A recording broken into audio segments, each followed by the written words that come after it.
కూటమి ప్రభుత్వం అధికారంలోకి వచ్చాక తిరుమలలో పర్యవేక్షణ లోపించడంతో వరుసగా ఘోరాలు జరుగుతున్నాయి.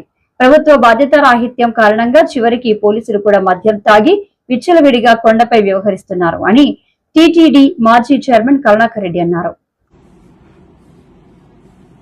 తిరుమలలో ఎలాంటి ఘోరాలు జరుగుతున్నాయి కూటమి ప్రభుత్వం వచ్చిన తర్వాత వరుస పెట్టి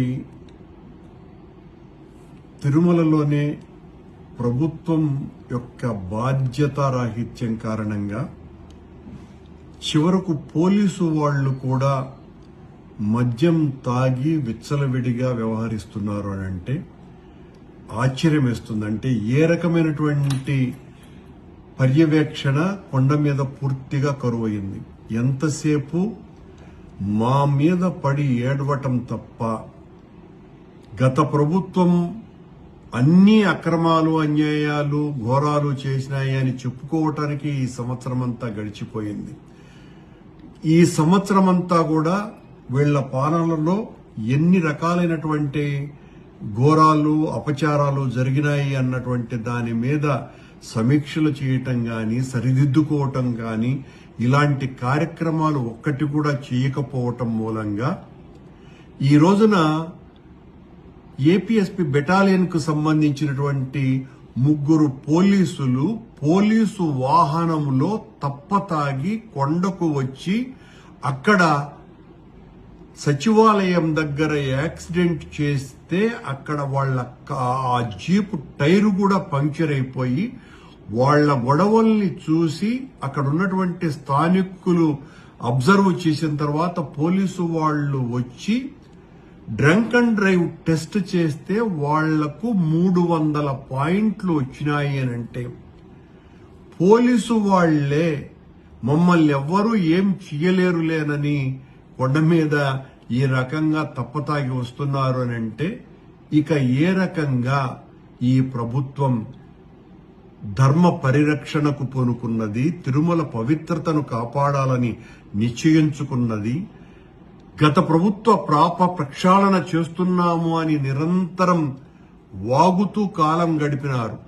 నిన్న ఒక ముస్లిం యువకుడు ఆ కళ్యాణ మంటపం దగ్గర ప్రార్థన చేస్తే దీని వెనుక వైసీపీ వాళ్ళు ఉన్నారేమో అని ఎంత నీచంగా మాట్లాడుతున్నారు, ఎంత అన్యాయంగా వ్యవహరిస్తున్నారు. మీరు మీ హయాంలో జరుగుతున్నటువంటి తప్పులు జరగకుండా ఉండటానికి ఏం చెయ్యాలన్నటువంటి విషయాల పట్ల శ్రద్ధ వహించకుండా నిన్న ఆ రకంగా మాట్లాడాడు ఒక బోర్డు సభ్యుడు. ఆ బోర్డు సభ్యుడు ఇంత దారుణంగా మాట్లాడతారని ఊహించటానికి కూడా కష్టంగా ఉంది. ఈ రోజున 3 పోలీసు వాళ్లే ఏపీఎస్పీ బెటాలియన్ కు సంబంధించినటువంటి 3 పోలీసు వాళ్లు తప్పతాగి కొండ మీద వీరంగం చేసి అక్కడ డ్రంక్ అండ్ డ్రైవ్ లో దొరికినారు అని అంటే ఇక ఎవరు రక్షిస్తారు కొండని? ఎవరి పర్యవేక్షణ ఉన్నది? ఎవరైనా పట్టించుకుంటున్నారా? ఎంతసేపు మీ పైరవీలు, మీ విఐపీలకు ఊడిగాలు, మీ దర్శన టికెట్లు అమ్ముకోవటాలు, వీళ్లతో మీరు కాలం గడుపుతూ మా మీద అబండాలు ఇంకా సంవత్సరం గడిచిపోయినా మీరు అధికారంలోకి వచ్చి మా మీద మాట్లాడటమే తప్ప అక్కడ జరిగే ప్రతి అన్యాయానికి ఈ రోజున ఈ 3 పోలీసు వాళ్ళు తాగి వచ్చిన దానికి కూడా ఆ బోర్డు సభ్యుడు దీని వెనుక వైసీపీ వాళ్ళు ఉన్నారేమో అని చెప్పినా కూడా ఆశ్చర్యపడాల్సిన పనిలే. దీని మీద కేసులు కడతాం, దీని మీద కఠినమైనటువంటి చర్యలుంటాయి అని నిన్న సంఘటన మీద ఆ బోర్డు సభ్యుడు మాట్లాడుతున్నాడు. అంటే నువ్వు కేసులు పెడితే భయపడే వాళ్ళమా? అంటే దొంగ కేసులు పెడతావన్నమాట. నీ హయాంలో జరుగుతున్నటువంటి తప్పుల్ని సరిదిద్దుకునేటువంటి కార్యక్రమాలు చేయకుండా అక్కడ జరుగుతున్నటువంటి తప్పులని ఎత్తి చూపిన దానికి వైఎస్ఆర్ కాంగ్రెస్ పార్టీ నాయకుల మీద కేసులు పెట్టి జైళ్లలోకి పంపిస్తావా? ఎంత దారుణంగా ఉందండి.